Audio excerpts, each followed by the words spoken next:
రేవంత్ రెడ్డి గారు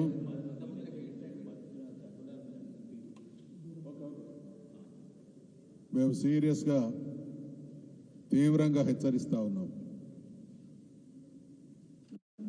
కేసీఆర్ అంటే చరిత్ర సృష్టించిన వాడు, చరిత్రలో శాశ్వతంగా సుస్థిర స్థానం సంపాదించుకున్నటువంటి నాయకుడు.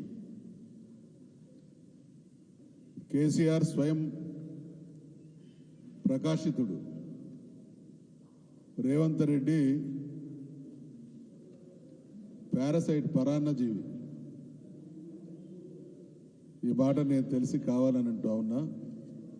కేసీఆర్ గారు తెలంగాణ అనడానికి వీల్లేని రోజులలో బీఆర్ఎస్ పార్టీని స్థాపించి ఉద్యమాన్ని హిమాలయ శిఖరాల అంత ఎత్తుకు తీసుకుపోయి తెలంగాణ సాధించి తెలంగాణ రాష్ట్రాన్ని 10 సంవత్సరాల కాలం అద్భుతంగా పాలించినటువంటి గొప్ప నాయకుడు.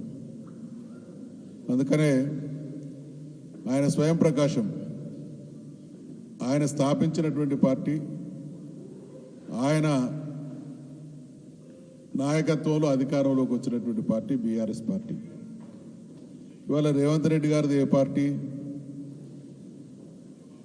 సామెత ఉన్నది కదా, చీమలు పెట్టిన పుట్టలో పాములు దూరినట్టు. ఏ పార్టీలో ఏ చరిత్ర ఉంది రేవంత్ రెడ్డికి?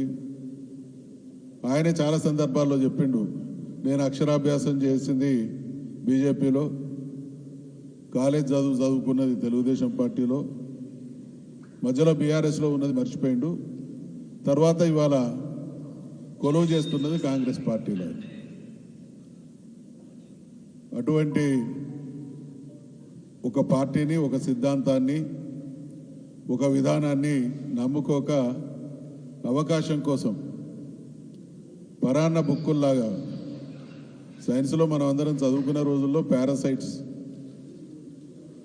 ఎక్కడైతే ఎవరో తయారు చేసిన దాన్ని అనుభవించడం పారాసైట్స్ యొక్క లక్షణం.